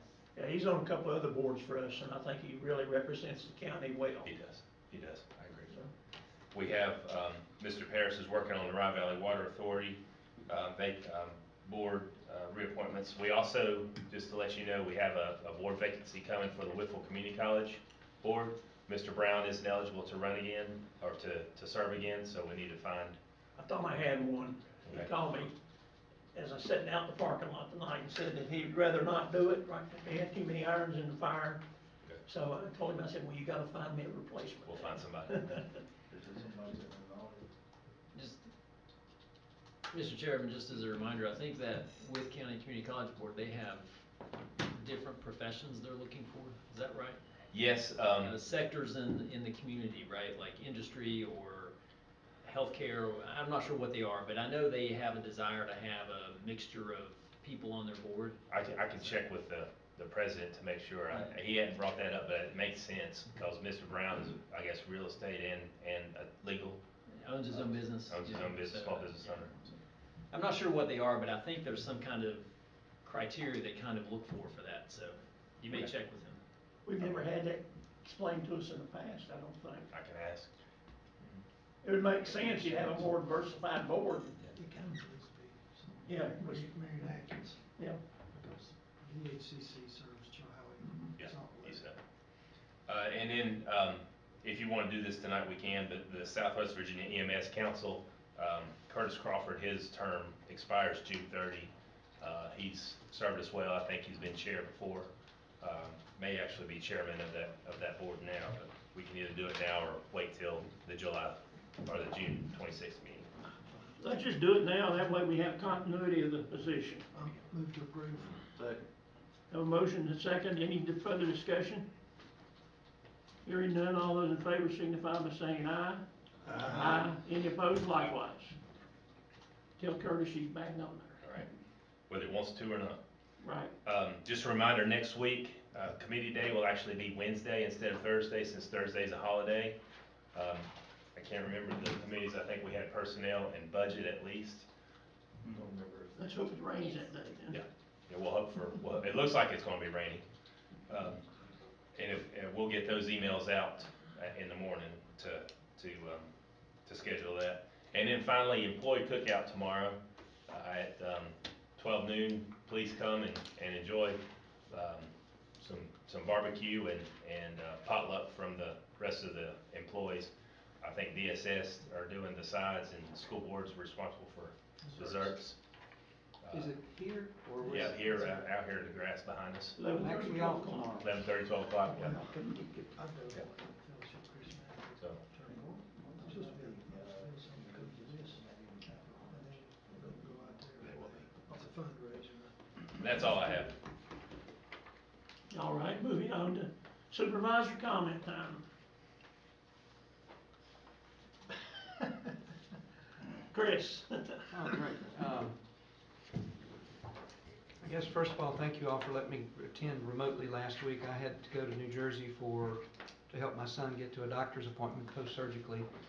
So I appreciate y'all indulging me in being able to do both at the same time. Comments, and not to be too heavy here, but I just kind of want to stress that we need to not get caught with our pants down and have a crash somewhere in the sewer system and, God forbid, flood a water body, okay? So I think we need to put that on the front burner as quickly as we possibly can. Financially sound, address it, and get the one, I believe you said, Staley Creek. For no other reason other than just protecting our water resources, and then move to the next one. And I realize it's going to be a rolling process, but let's not lose sight of that if we can. I don't know if we officially welcomed our new member. I wasn't here, and forgive me, you're Mandy, right? Maddie, sorry, I'm terrible with names. Welcome. If you've been told before, it's my turn to tell you welcome. Other than that, I just want to congratulate the staff on a job well done. Helped keep me straight personally as far as how to operate my computer and otherwise informed. With that, my comments are finished. Thank you. Roscoe. Thank everybody for coming. That's a good crowd. We got a lot done. Made payments was most of it anyway. Glad to see no increase in taxes. Maybe I can put my phone back on the hook. Getting Courtney's number. I hope everybody enjoyed tonight and come back again. Come back and see us. We enjoy having people come. Have fun with it. Can't do nothing about it. Have fun. That's all. I've got a couple of celebrations. First of all, Chai High School 4x100 girls meter relay team were state champions. Nice. Okay. And also Marion's boys and girls tennis team today won the state championships up at Liberty University. And also Parker and Ava won their doubles match today, which was a state semifinal match, and they will play for a state championship tomorrow. So appreciate everyone willingness to work hard on the budget. I know this was, I know Sean's had to work unreal on this budget. We appreciate all his hard work and dedication. And but as we move forward, we'll put our heads together, we'll figure it out, and go where we need to go. What were the words of the famous Roscoe said? We do what we got to do. Do what we gotta do. Do what we got to do. Going forward. Thank you. And Jason, you have anything you want to say to us? I just say thank you for allowing me to attend remotely. Hey, I couldn't be there, but thank you for that opportunity. Just appreciate the staff. Thank you. I actually thought enough to give you a chance to speak. I think when Chris has joined us a time or two, I've not even given him a chance to speak, so I apologize to Chris. That's okay. I'm getting the hang of it now, halfway through the year. Anything else? No, sir. All right, thank you, Jason. Mr. Winder. I want to thank you three for sticking it out. I mean, and I sincerely mean that, because I ask people all the time to come to these meetings. I was talking about that just before we got started tonight. And, there's been some show up. It's tough sitting all the way through, and I understand that, but that's very much appreciated. There's a lot of good information that does come out of these meetings. And that being said too, there's a lot of tough decisions having to be made up here at times, and you know, that's part of the job that we take on. And you know, I know everybody up here puts their heart into everything they do, and try to best represent the citizens as they can. I would like to just bring something up. I've mentioned this earlier before the meeting. We are also not just the country, was it the 250th birthday coming up, but we're also coming up on the 200th of the county here in the next 6-7 years. So I would just like to get us into the motion of trying to think of what we need to do.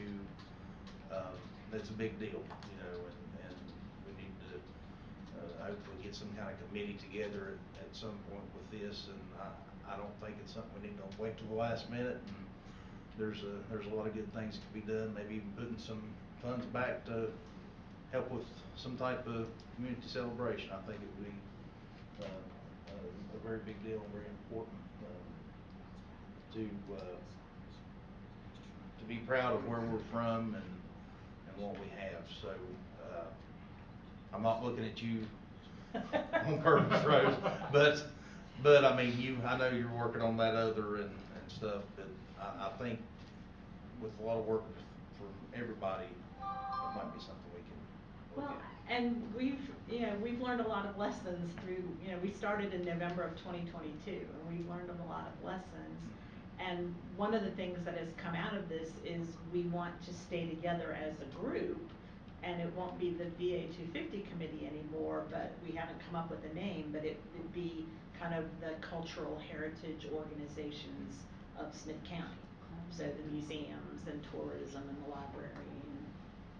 And maybe it's just something can Yeah. continue And on. so then, yeah, like that say, would be, I mean, I yeah. think it's very important, and your role too within the public library system. Yeah. There's so much that can be offered there, and also ideas Yeah. to come up with. So, but that's all I have. Thank you all for coming, and thank the staff for everything that you guys do to keep us going. Mr. Billings. A lot of tough decisions tonight. Applaud this board. I think we did the best we could for what we had, so. And good, healthy discussion, and I think that's, a sign of the board we have. We can discuss stuff and agree to disagree or whatever and move on, but we just vote our hearts, or that's at least kind of what I do, so. Thank everybody for what they do, and appreciate Sean and the hard work, I'm sure, that's put together for the budget. I guess one comment is a question. Is there something that the county does that would kindly be close to what CERP does for the town on replacing the water lines, sewer lines? I think grand scheme of things, the long term would be yes. That's what that water study kind of got started. The thing about the SERP is it figured out the funding and applications and designed everything up front. If we had an in-house county, on-staff county engineer, it would be a lot easier to do that.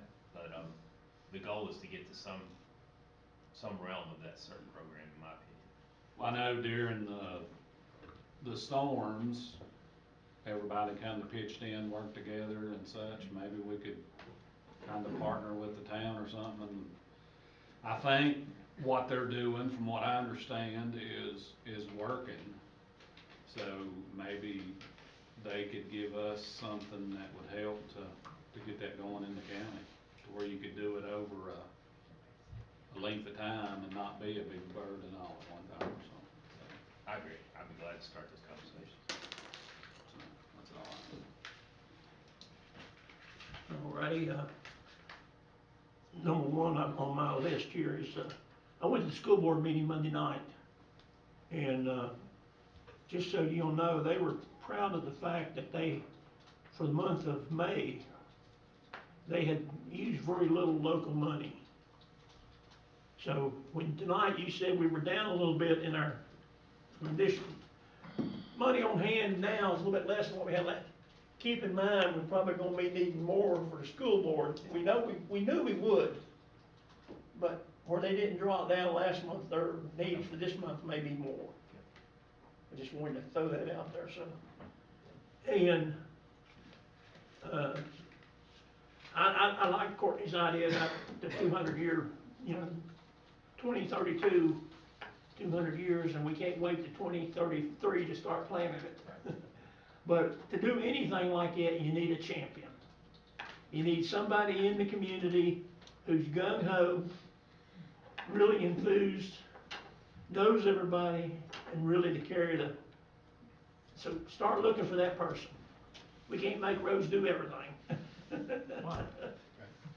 But, it's not too early to start. It's not too early to start the planning and getting committees together to see, what does the public want us to do?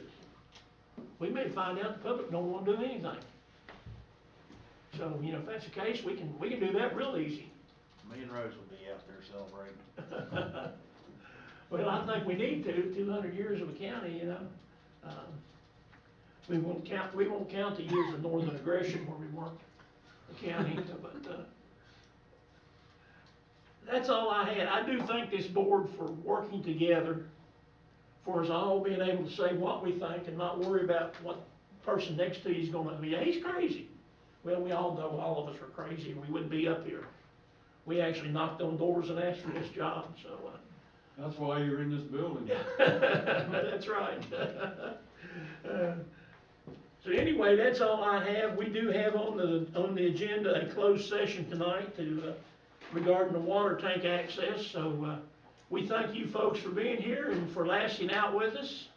Appreciate what you do for the county. Sorry.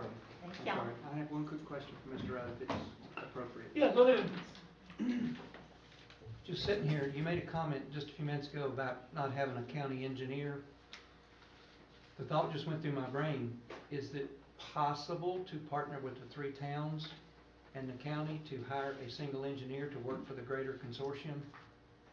And just spitballing off the top of my head.